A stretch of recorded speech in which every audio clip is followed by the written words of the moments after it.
Hello. For those of you who don't know, one of my hyperfixations is the American Girl franchise. When I was younger, I really wanted an American Girl doll. However, they were expensive. Not so much in a sense that they crazy grew in value. Like a brand new American Girl doll, if you get it on sale, is usually $120. They originally sold in 1986, if I'm not mistaken. The first three dolls, sorry, three.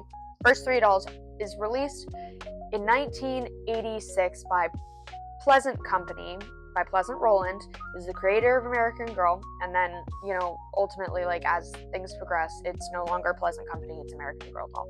Anyway, with that being said, originally, a brand new doll, when released, was $65. Accounting for inflation, that's like $180 in today money, which is basically what you'll pay for a brand new doll. I think, depending on what doll you get, depending on if you get accessories, what's going on, if it's a limited edition or if you get it on sale, they range from like $120 to like $210, somewhere in that range. So, accounting for inflation, the doll's prices have never really changed. You're always technically kind of sort of paying the same price. It's just how much is the American dollar worth at this present point in time. Now, with that being said, I really wanted an American Girl doll, but they were expensive. Stupid expensive. Not stupid expensive. I'm sorry. They're a great investment. I have two.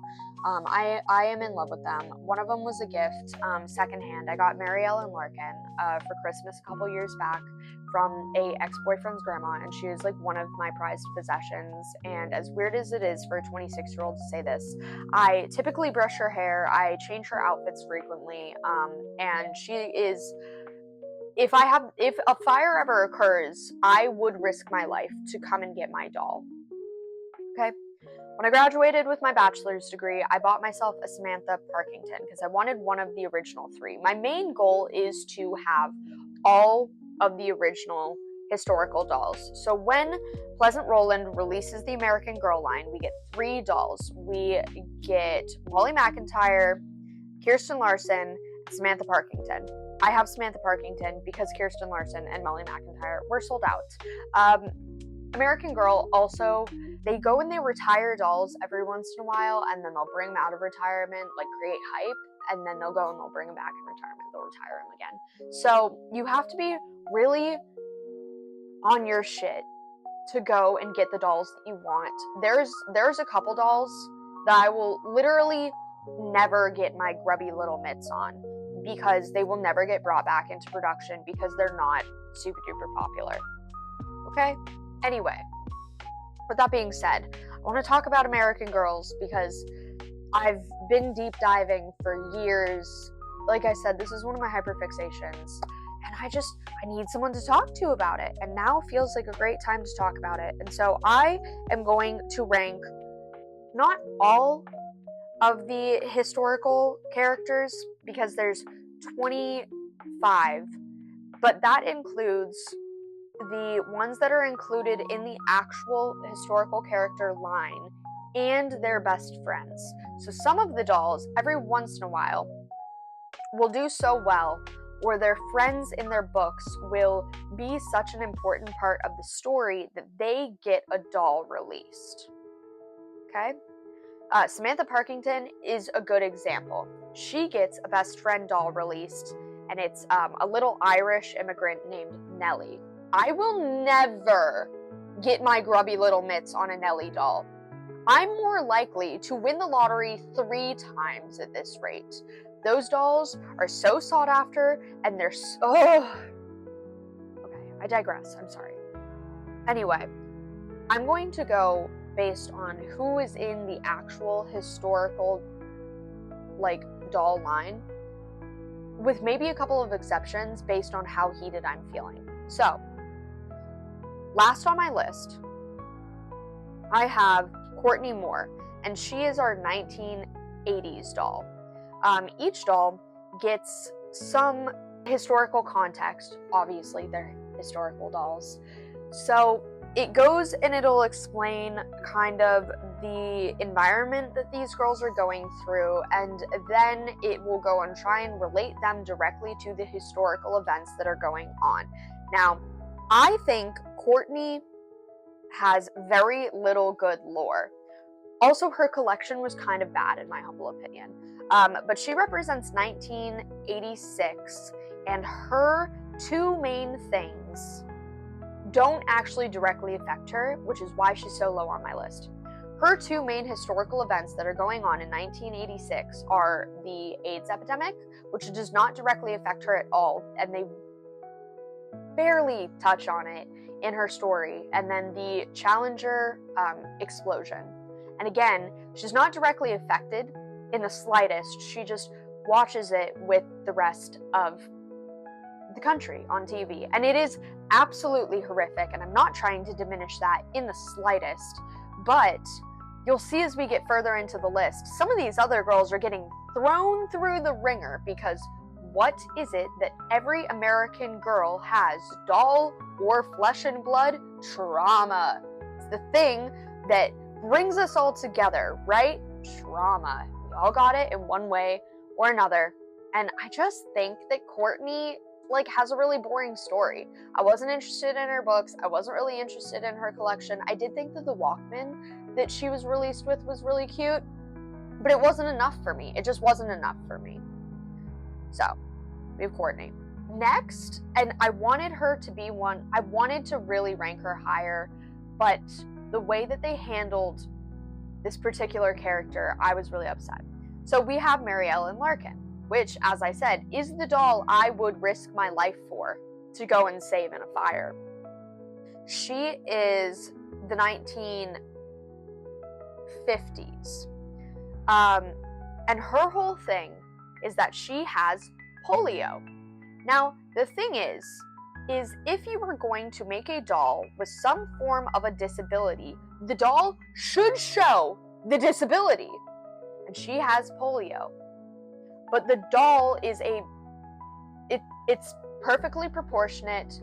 There's no shortening of the limbs. And so if you just bought this doll secondhand because it's pretty and it had red hair and it looks like your grandson's girlfriend, you don't know her lore. But she's supposed to have polio. And they don't really, it's like, they should have, in my humble opinion, the doll should reflect the story that she's supposed to be representing. Her other trait is just being an annoying little shit. She's kind of a deviant, and she just gets in trouble a ton. And I think it's really annoying. I think it's genuinely obnoxious. And so as I'm reading through her books, I was just getting angry. I was just getting like, really? Really? She did have a banger collection released with her, though. She has like an entire 1950s diner, and she likes to bake, and it's awesome. Anyway, this is kind of a weird one. So, for the year 1999, American Girl goes and releases a set of twin dolls that are they're basically Mary-Kate and Ashley Olsen. So we have Nikki and Isabel Hoffman, and their collections are kind of mid, in my opinion. One of them is like really preppy, big into plaids, Argyle, very like Cher from Clueless. And then the other is kind of gives Avril Lavigne. She likes to skate. She does a lot of like, flannels, ripped jeans. She's got money pieces, and she's fine, right? Okay. They were kind of boring to me. They don't have like any crazy strife. It's just, they're okay. In my humble opinion, I think these two girls are neurodivergent in some way, but American Girl tends to, it's really weird because they will go really hard on a couple plot points. Like they dive into some crazy, terrible things for some of the earlier dolls, but they're kind of scared to like put a label on their girlies.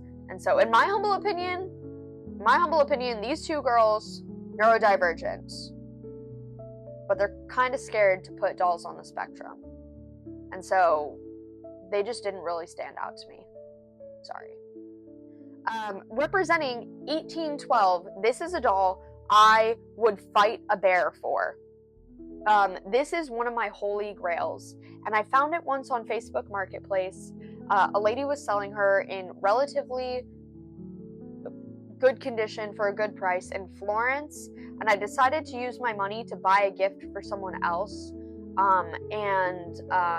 He ultimately gave the gift back, so now I own this fuck-ass guitar and not my Caroline Abbott doll. And that's my fault. Don't trust men. Anyway, so Caroline Abbott,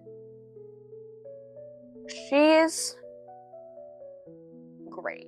In my opinion, she's a very, very, very, very, very beautiful doll. She's really, really, really, really, really, really, really beautiful. Anyway, her whole thing is that her dad is imprisoned in a British prison.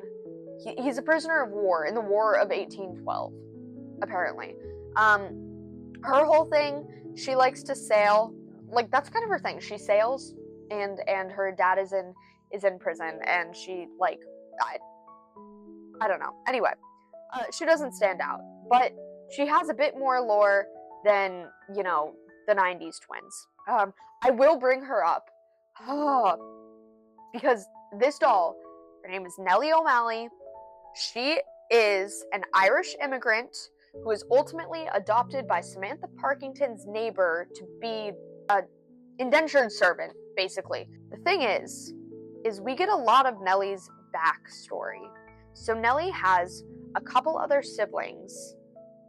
They are living in, are they from New York? I feel like they're New York. Oh my gosh, they're somewhere on the East Coast. Anyway, whatever. Her whole family works in, they either sew or they do housework for richer families. And Nellie's parents just die from the flu. They die. They were all working in factories. There's like a big plot point where Samantha talks about like how great factories are, and Nellie comes to her with the perspective of, I worked in a factory and I was watching kids lose fingers and hands and die, and factories aren't fucking good. And so Samantha has a change of heart and is like, factories, wild, crazy. She's 1904, by the way, though, 1904. But I love her. She ultimately gets adopted by Samantha's family in the end, after her parents die from the flu. Not one, but both, which is really wild because both of Samantha's parents die in a sailing incident, and anyway, we'll touch on Samantha. Okay, next on the list, I put Julie Albright. She's 1974. She's great. She's got wicked long hair. She's sporty. She plays basketball. She can roller skate. She's a cool girl. I love her. Her story's okay. They go and they touch on a lot, actually. I have a list. Her story touches on the Watergate scandal, the relation between Asian Americans and like the strife that they face, but Julie Albright is a white girl with long blonde hair, so I don't feel like they do a very good job covering on the tensions that were going on during the time. They talk about the Vietnam War. She's a hippie, so environmentalism, you know, tree hugger territory. They talk about feminism, and then divorce. She's our first girly on the list, who is a child of divorce. She's just mid. I really don't think she personally goes through much strife. She's very happy-go-lucky, and that's great. We need a girl who's happy-go-lucky. I just kind of think she's overrated, and her collections always sell for a lot. She has so many accessories, it's obscene. And I just like don't think that, I don't know. I only keep her on the list as high as I do because she's so popular. So Julie Albright. Next, 1914, I have Rebecca Rubin. I love her, actually. Her collection is beautiful. She is a Jewish immigrant living on the East Coast. And so we talk about immigration, labor equality, a bunch of stuff like that. Her whole thing, her personality trait is she is an activist, and she really doesn't anger me. I like the way that they go and they tell her story. I think that she's like genuinely, she had a really good collection. She's a really beautiful doll. However, she just kind of like fades into the woodwork, you know, but like she did her thing. She was like she had passion. She was an activist and she stood her ground, and I liked that, you know. I actually don't remember this doll in the slightest, but she's on my list. I don't remember reading these books at all, but I did do like a bit of research on her. So for the year 1853, we have Marie Grace Gardner. She was released as a best friend duo with Cecile Ray. They were released as a pair. She wants to be a nurse, and she lives through the yellow fever epidemic in New Orleans. I don't know. It's kind of her thing. Don't really have much more to say about her. I don't know. Yellow fever sounds terrifying, so she gets to be higher on the list than everyone else. Okay? The year is now 1941, and I'm going to butcher this. I'm so sorry. I'm not good at these names. I'm going to pronounce it as Nene Mitchell. Something else that American Girl does is they are so scared to have a doll that is not kind of white. So this touches on the colonization of Hawaii. And so we have this girl who is, her dad is Japanese. And then, if I'm not mistaken, her mom's white. And it's really, there are some really odd points. So her story touches on Japanese internment camps and how her father is in one of the Japanese internment camps after Pearl Harbor and everything. But they kind of just they whitewash her character. And it's really unfortunate. And I think there's there's a part of one of her books where morale is really low for the US troops in Hawaii. And so her and her friends go and perform a hula for the troops. And I felt like it was just really culturally appropriating. It just felt really out of character. It felt wrong in terms of timing. I understand that they needed her to appear Hawaiian because of her story, but I think they could have focused on the more wartime aspects, the consequences of Pearl Harbor, and I know these are targeted for children, but children grow up to become adults who need to face the unfortunate reality of the past. We learn about history so we are not doomed to repeat it in the future. I genuinely think we should have focused more on the Japanese internment. That I'm sorry, she did have a beautiful collection though. And I don't know. Cecile Ray, as I said earlier, she was a best friend doll for Marie Grace, and I think she's better than Marie Grace. So they were released together, which I think you could only get them as a pair. But she's just got more personality, and I think she's genuinely a beautiful doll. They have she has a stunning green eyes, and they made her really, really beautiful. And I love her. So as I said, she's growing up during the yellow fever epidemic in New Orleans. Her friend wants to be a nurse, but she has these incredible dreams of basically being a performer. So she's very very party girl all the time. And she's so entertaining.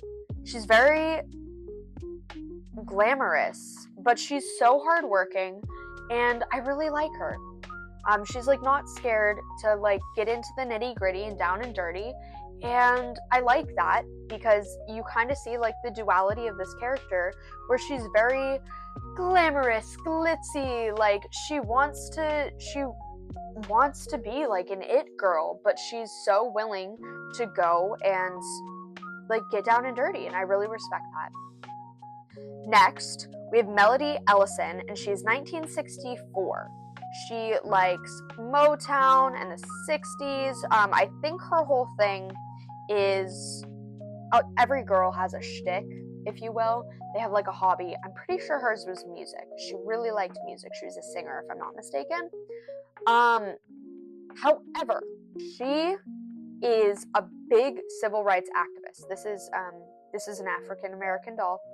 She is there for the March to Freedom. She listens to the I Have a Dream speech by Martin Luther King Jr. as it's going on.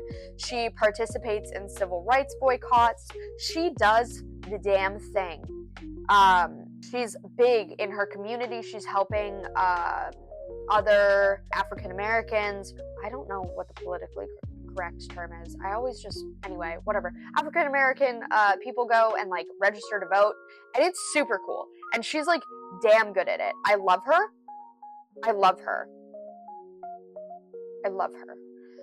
Unfortunately, her collection was kind of like, they kind of botched it. So she had this really, really cool music collection, and it was an entire recording studio. And they end up discontinuing it to give her like a salon chair. Like you can get like rollers for her hair, which is like fine, whatever, but like boring. Next, this one's a big one. This is one of my like I would love to own dolls. And she's great. However, she's kind of a controversial doll, which we'll touch on. This is Felicity Merriman, and she's from 1774. She's a horse girl. That's kind of like a characteristic for a lot of the American Girl dolls, is like they either do gymnastics, dance, they sing, or they're like horse girls, or they paint. Like they have, I think there's like someone on the internet has done a deep dive, and there's like 20 some odd hobbies that these girls go and partake in, and basically like all of them do art, music, or horse girl, and that's like kind of a bummer. And Felicity does it in a really odd way. She is definition horse girl in a very cringy manner. So she is around during the American Revolution. She lives in Williamsburg, Virginia. However, her story is pretty basic. Like nothing crazy like sticks out. Her main characteristic is she is a horse girl. I have beef with her because she's genuinely really desensitized to animal abuse. And we touch on that, and they make it seem so like it's a big deal. It is a big deal. In the real world, this is a big deal. And I think they just treat it laissez-faire about it, and I don't like it. Another thing, mind you, I'd like to go and remind you, this doll is 1774. So what else does her family have? Slaves. There is a doll in the historical doll line who is a free slave, if I'm not mistaken. I personally thought it was good of them to go and show the flip side of it. It is American history. It's American history. It's inevitable. They're just, again, they're so scared to go and like outwardly say that something is bad. I think this character would have been phenomenal if she had more of a voice. If Felicity was like, hey, the way that you're treating animals is fucked, and we should not own people. And like she took a hard stand. I think this story could have been really amazing. But they're just so casual about it, and so meh, doesn't matter. I personally don't own the slaves. Like it's just, they're too casual with it, and it's really awful. There are like parts of the American Girl books where it's I think it's called like Looking Back. And it's a present day retrospective on some of the hard topics that they go and they talk about. And I think it's okay if you write something that's historically accurate, if when you give the context to it in this part of the book, you are really, really, really heavy on the this is not okay. And American Girl doesn't really do that. They just kind of were like, this thing happened and it was bad. I think they should have gone harder with the fact that, like, this is diabolical, this is inhumane, this is fucked up, but they don't. And so that is my beef with this doll. But as I stated, she's an absolutely breathtaking doll, and she's got these like little ringlets right at her temples. It does not mean that she is like in any way, shape, or form excused for her terrible behavior, or the fact that she's so nonchalant about these horrible things that go on. Next, I have Molly McIntyre. She is 1944. We are in World War II, and Molly is kind of a badass in my opinion. She doesn't really care at all about politics, but there's very heavy influence on her. Like, it heavily influences her life, but she seems very unfazed by it. She's one of the top 3 original dolls. And so she's really high up on my list because, like, she kind of starts, like, she helped start it all. So she gets brownie points for that. And even for the criticism of people being like, oh, she's so unfazed by the war. Talk to your grandparents. No one was unfazed by the war. Like, her father is, I believe her father is actively serving. And the author, Valerie Tripp, for this particular like series, she does a really good job going and talking about the differences between European and Asian countries during World War II.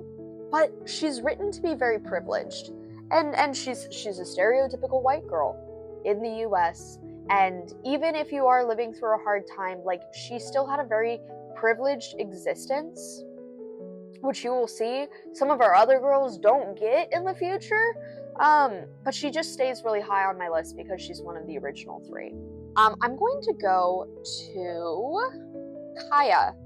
So she is our only Indigenous character in the lineup, and American Girl, in my opinion, did a really good job designing her doll because, oh my goodness, what?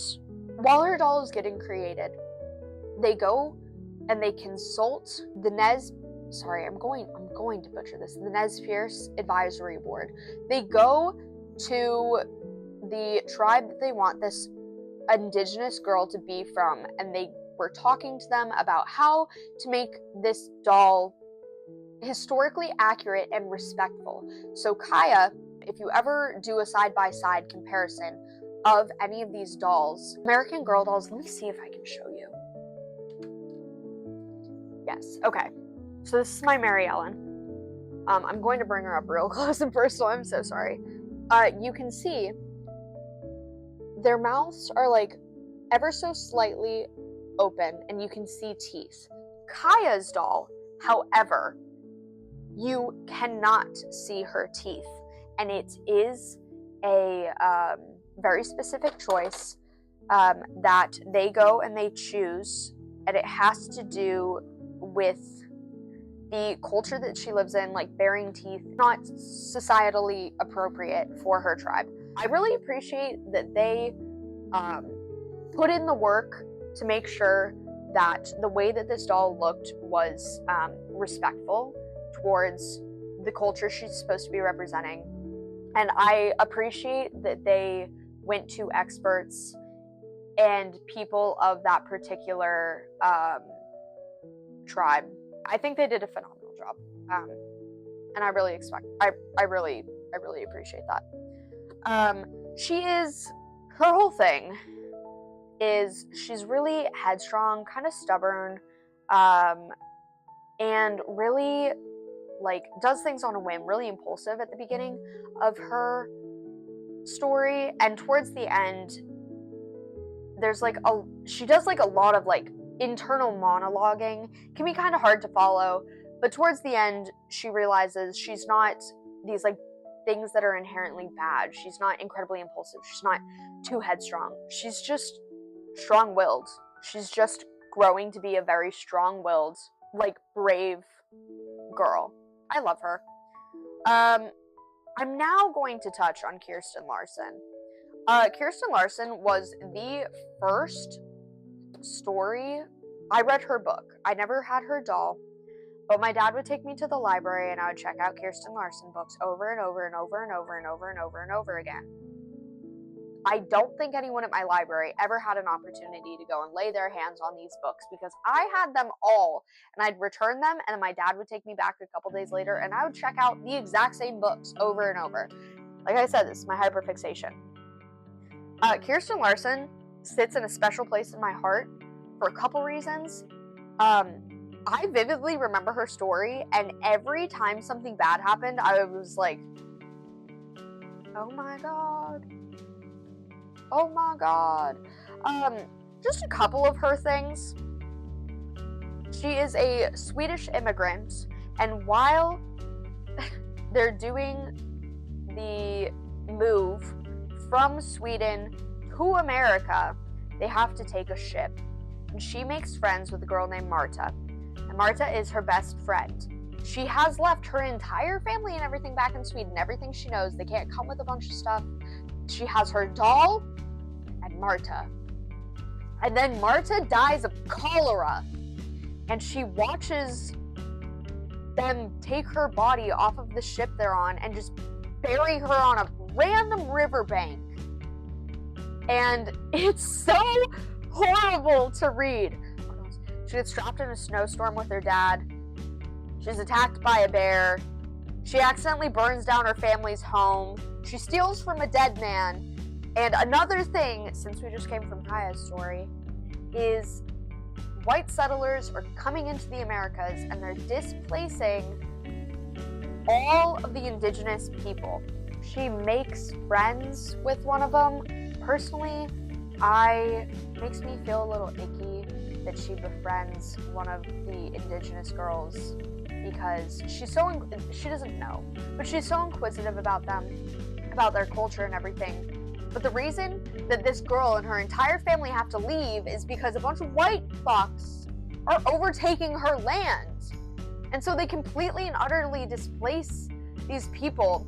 And like the book tries to make it so lighthearted that like Kirsten and this girl are like friends. They're not friends. They should be mortal enemies. This white fuck just came and stole your land. And now there's no food and the animals are getting scared. And anyway, I still love this doll. Remember, part of the original 3. Okay, then we have Claudie Wells. Love Claudie Wells. Her books are set during the Harlem Renaissance. She's in Harlem. And she is just like a really, really, really beautiful doll for starters. But the lady who wrote her book did a really good job touching on like segregation, racial tensions, racism, racial violence. And I think she did it in a way that was really respectful and genuinely impactful, but like not hard to consume. The author for her books is a woman called Britt Bennett. And I just think she does like a really beautiful job. And I think that the way that she goes and she writes Claudie is so wonderful. And there's just like, you can tell that like the Black pride and the creative expression that is being shown during the Harlem Renaissance is like carried really well through this doll and her collection. And I think they just did a really phenomenal job. So she stays really high up on my list. Then we have Josefina Montoya, and she's from the year 1824. She is one of my favorites. Grief is a really big central point of her story, and I think that grief is a really, really, really hard topic to convey to people who aren't actively going through it or have never gone through it. Oh goodness, I'm going to cry. I love this doll, resonates with me a lot. She experiences parental loss. She loses her mother, and I just think that they do a really good job going and like conveying grief in a very respectful way, and she struggles very hard with like her heritage and like the world that she's supposed to be living in, and I just think that they do such a beautiful they do such a beautiful job. There were multiple points during her stories where I was crying. Like I said, it resonates very heavy with me. She's a beautiful, beautiful doll. They do a phenomenal job with her, in my opinion. Yeah. Anyway. Then we have Kit Kitteridge. This is the doll that you're going to remember. I think it's Anna Sophia Robb does a live action version of this particular doll. And she lives during the Great Depression. She wants to be a reporter. She's an on-the-scene activist, is what I quoted. She wants to be a reporter or a journalist.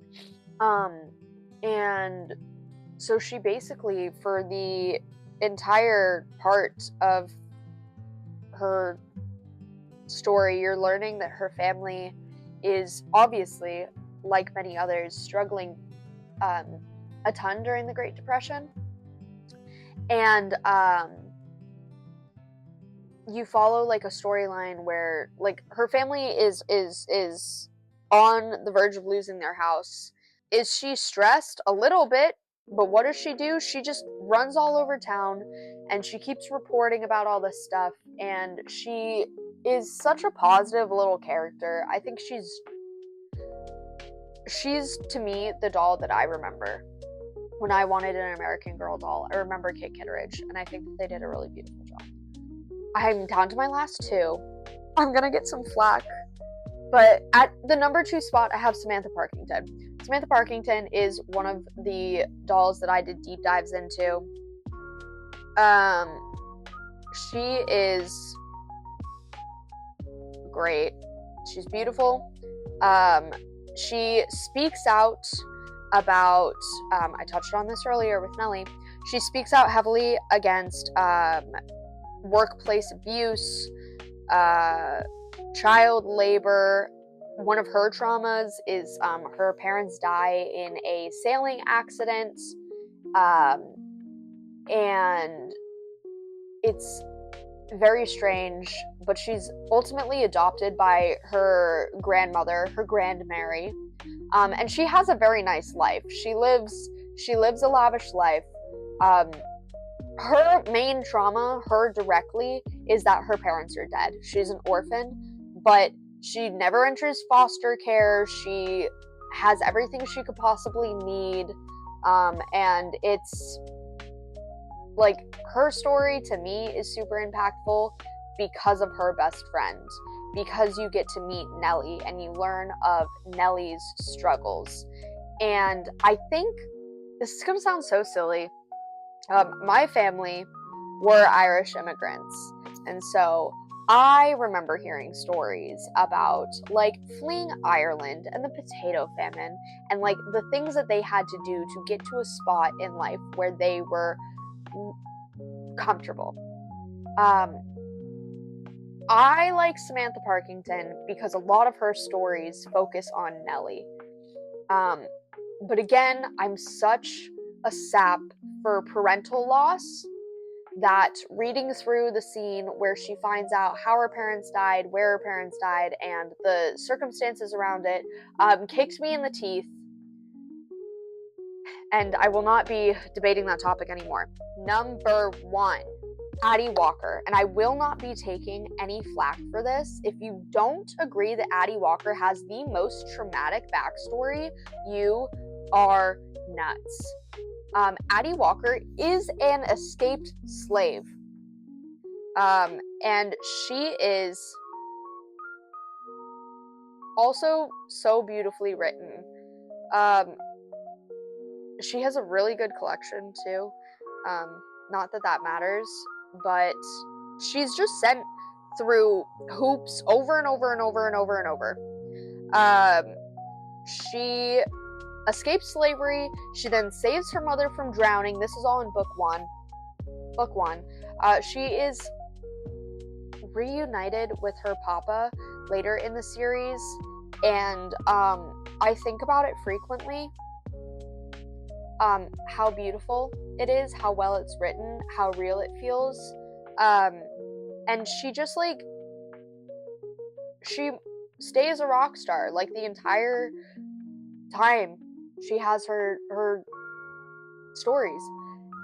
They do a really good job writing her. I think she's a really, really beautiful character to get to read about, and you can't argue that all the other shit that these girls went through does not compare to what Addie Walker went through. Maybe your parents are dead, and, you're Jewish, and you're living through,